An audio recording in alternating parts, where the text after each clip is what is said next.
O salto-agulha de Isabela afundou na panturrilha de Helena, com a precisão de uma adaga. O som foi um estalo surdo, uma mistura de tecido barato rasgando, e algo mais profundo, mais visceral. Helena, a faxineira de 70 anos, cujas mãos conheciam cada veio do mármore italiano daquele hall de entrada, não gritou. O ar escapou de seus pulmões num silvo, um som de dor tão antigo quanto a própria humilhação. Seus olhos turvos pela catarata e pela exaustão fixaram-se no rosto de Isabela, um rosto que parecia esculpido em gelo e desprezo. Você está sujando meu chão, sua velha inútil. A voz de Isabela era um sussurro de seda envenenada, contrastando brutalmente com a violência de seu ato. Ela girou o calcanhar, aplicando mais pressão, e um gemido baixo finalmente escapou dos lábios de Helena. Eu pago você para limpar, não para se arrastar como um verme moribundo. Isabela, aos 35 anos, era a personificação da perfeição fabricada. Seu vestido branco imaculado era uma afronta à poeira e ao suor que Helena tentava combater. Seu cabelo loiro, preso num coque impecável, não tinha um fio fora do lugar. Ela era a rainha daquele castelo de vidro e aço, e Helena era apenas uma peça descartável em seu tabuleiro. A idosa havia tropeçado. Um momento de fraqueza, causado pela fome e pelo cansaço, de um dia que começara antes do sol nascer. Seu balde de água suja virou, criando uma poça acinzentada no piso, que ela acabará de polir até o brilho de um espelho. Para Isabela, não foi um acidente. Foi uma ofensa pessoal. Uma mancha em sua tela de perfeição. Ela saboreou o momento. O poder absoluto que sentia, ao ter a perna frágil daquela mulher sob seu controle. Era um poder que o dinheiro de seu marido, Arthur, lhe proporcionava, mas que ela exercia com uma crueldade inteiramente sua. Aquele hall de entrada, com seus tetos abobadados e lustres de cristal, era o palco de sua tirania silenciosa. Mas Isabela não estava sozinha. A porta maciça de carvalho atrás dela se abriu sem um ruído. Arthur, que deveria estar em uma reunião em outra cidade, estava parado na soleira. Ele não usava sapatos caros, mas sim os tênis de corrida que deixava no carro, o que explicava seu silêncio. Seus olhos, de um azul profundo, que normalmente refletiam calma e autoridade, agora eram fendas de incredulidade e uma fúria crescente. Ele viu o vestido branco de sua esposa, o balde virado, a poça de água suja, e o pé dela, calçado num sapato que custava mais do que o salário mensal de Helena, esmagando a perna da velha senhora caída no chão. Ele não disse nada, apenas observou. O tempo pareceu congelar. Naquele instante, Arthur não era o magnata da tecnologia, o homem que construiu um império do zero. Ele era apenas um menino de 8 anos, escondido debaixo de uma mesa, observando seu pai, um homem grande e brutal, fazer algo muito parecido com sua própria mãe. A memória enterrada sob décadas de sucesso e terapia emergiu com a força de um tsunami, trazendo consigo o cheiro de álcool e o som de ossos se partindo. Mas desta vez, a memória tinha um rosto, e era o rosto de Helena. Isabela, cega para a tempestade que se formava às suas costas, inclinou-se, seu rosto a centímetros do de Helena. Aprenda o seu lugar, sibilou, antes de finalmente remover o pé. Ela se virou, esperando encontrar o hall vazio, pronta para chamar a segurança, para arrastar Helena para fora de sua casa e de sua vida. Mas em vez do vazio, encontrou os olhos de Arthur, e pela primeira vez em sua vida, Isabela sentiu o verdadeiro significado do medo. O sorriso presunçoso congelou, a cor sumiu de seu rosto. Arthur, não é o que parece. Essa velha, ela estragou tudo. Arthur não olhou para ela. Seus olhos estavam fixos em Helena, que tentava se levantar, o rosto contorcido de dor. Ele deu um passo à frente, depois outro. Movimentos lentos, deliberados, como um predador se aproximando. Ajoelhou-se ao lado de Helena, ignorando a água suja que manchava suas calças de grife. A senhora está bem. A voz era suave, mas carregada com o peso de uma avalanche. Helena o olhou, confusa, assustada. Ela conhecia o senhor Monteiro, claro, mas ele raramente estava em casa. E nunca falava com os empregados. Ele era uma assinatura nos cheques de pagamento. Uma figura distante. Mas agora, algo em seus olhos, a curva do maxilar, despertou uma memória antiga. Arthur tocou o ombro dela. Com delicadeza. Não se mova. Vou chamar uma ambulância. Enquanto falava com o serviço de emergência. Seus olhos nunca deixaram Isabela. Ela permanecia paralisada. O vestido branco agora parecia uma mortalha. Arthur era um homem feito de lembranças dolorosas. Nascido na pobreza. Separado da mãe muito jovem. Criado por um pai abusivo. Jurou que nunca seria como ele. Que usaria seu poder para proteger. Não para destruir. Casou-se com Isabela acreditando que ela era a peça perfeita. A moldura de sua vitória. Mas nunca olhou para dentro dela. Quando a ambulância chegou, ele acompanhou Helena até a porta, prometendo cobrir todas as despesas. Depois voltou-se para Isabela. O silêncio da casa era uma sentença. Explicar o quê, Isabela? Como você se sente poderosa pisando em uma mulher de 70 anos? Ela gritou. Eu não sou um monstro. Ela é uma ninguém. Uma faxineira. Ela importa mais do que você jamais importará. Disse Arthur. O divórcio veio rápido e cruel. Isabela perdeu tudo. O nome. O luxo. As amigas. A vida dourada. Helena sobreviveu. E o mundo descobriu a verdade. Arthur dedicou sua vida à mãe reencontrada. Criou a Fundação Helena. E transformou dor em propósito. Isabela, por sua vez, caiu no esquecimento. Até o dia em que buscou perdão. Trabalhou num abrigo. Lavou pratos. Serviu comida. Descobriu que a dignidade não mora no luxo, mas no serviço. Helena a perdoou. Arthur seguiu em paz. E no fim, não houve vilões nem heróis. Apenas seres humanos. Descobrindo, tarde demais, que a verdadeira riqueza é a humanidade. Isabela caminhava pelas ruas cinzentas de uma cidade que já não lhe pertencia. As vitrines refletiam a mulher que ela havia se tornado. Um fantasma de luxo desbotado. Com os saltos quebrados e o orgulho estilhaçado. O mundo seguiu em frente sem ela. Os jornais deixaram de citar seu nome.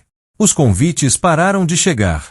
E as pessoas que um dia a bajularam, agora atravessavam a rua para evitar contato. Isabela aprendeu o gosto amargo da solidão. O silêncio depois do escândalo. A ausência depois do poder. Ela vendeu o último colar de pérolas.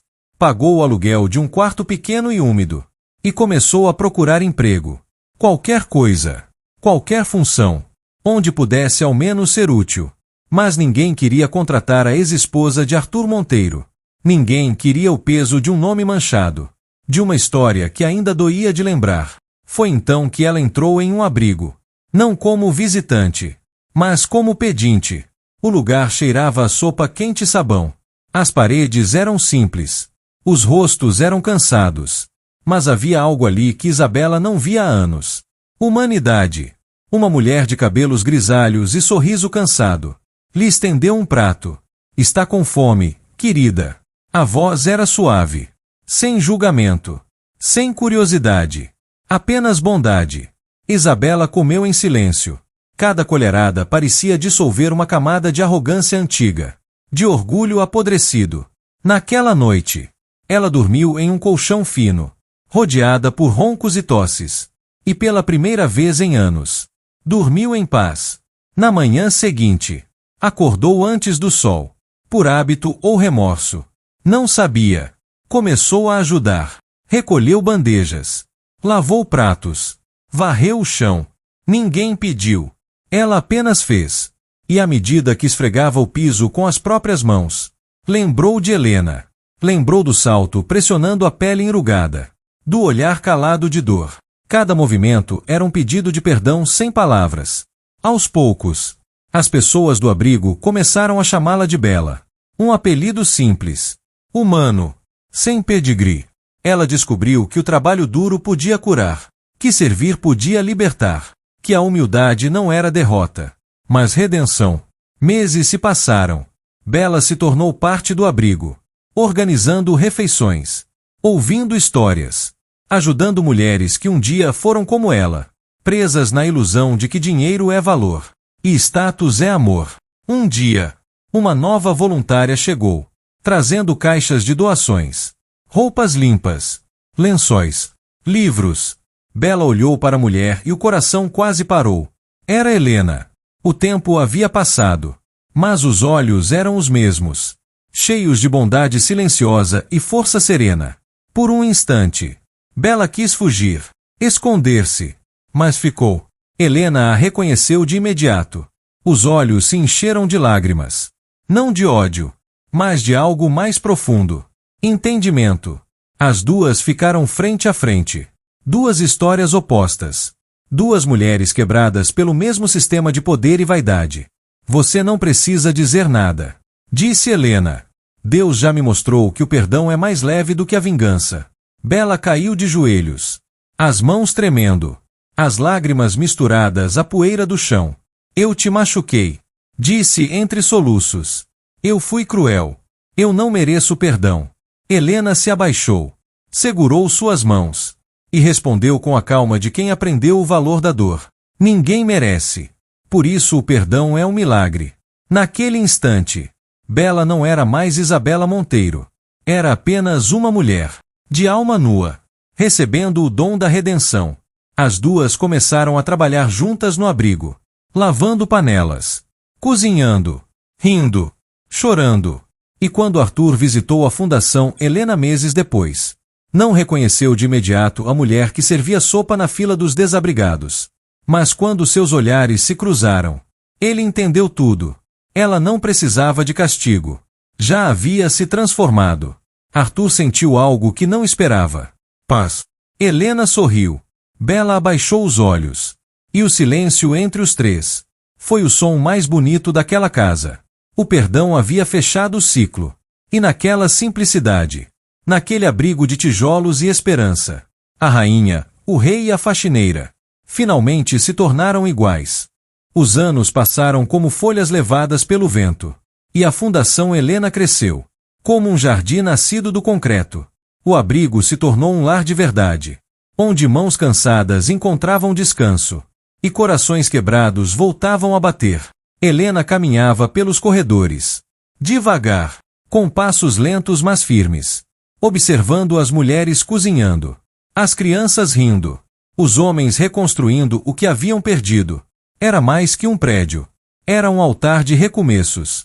Arthur passava as tardes no escritório da fundação, mas raramente falava sobre o passado. Aprendeu que a culpa não cura, que o perdão não apaga, mas transforma. Ele observava Bela, a antiga Isabela, agora de cabelo simples, blusa modesta, e um brilho nos olhos que ele nunca tinha visto antes.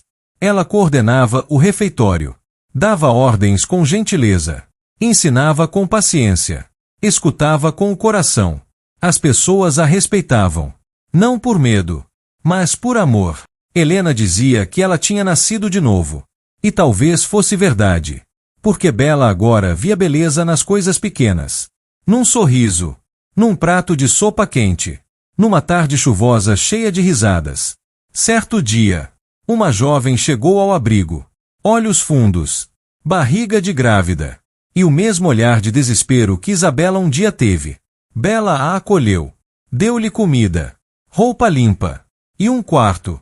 Durante o jantar, a moça chorou. Eu fiz tudo errado, disse. Machuquei pessoas. Não mereço começar de novo. Bela segurou sua mão e respondeu com a voz firme, que vinha de quem já havia conhecido o inferno. O erro não nos define, mas o que fazemos depois dele sim. Helena observou de longe, o sorriso discreto nos lábios. Sabendo que o ciclo estava completo, Arthur entrou no refeitório, com papéis na mão, e anunciou: a fundação vai abrir mais 2 casas de acolhimento. Uma com o nome de Helena, outra com o nome de Bela. A notícia foi recebida com aplausos. Mas as 2 mulheres se olharam em silêncio. Helena sorriu e disse: o nome não importa. O que importa é o que a gente deixa nas pessoas. E Bela respondeu: então que o nome seja Esperança. O projeto ganhou esse nome. E o abrigo Esperança se espalhou por outras cidades, resgatando vidas, curando histórias e costurando almas. Helena envelheceu com serenidade. Arthur encontrou propósito no serviço. E Bela viveu o resto dos seus dias no mesmo abrigo onde se redimiu. Nunca mais vestiu branco. Nunca mais usou salto alto. Mas aprendeu a caminhar leve. No aniversário da fundação, ela recebeu uma carta anônima, escrita com caligrafia trêmula. Obrigada por me salvar. Você não sabe o quanto sua bondade mudou minha vida. Assinado. Uma mulher que um dia também foi vazia. Bela chorou. Não de tristeza, mas de gratidão. Porque entendeu que o perdão não é o fim. É o começo. O tempo passou. As paredes do abrigo envelheceram. Mas a luz que habitava ali nunca se apagou. E dizem que, quando o sol se põe atrás do portão principal, é possível ver 3 sombras lado a lado. Helena, Arthur e Bela, trabalhando juntas, como se o céu tivesse descido à terra, para lembrar que o amor é a única herança que vale a pena deixar.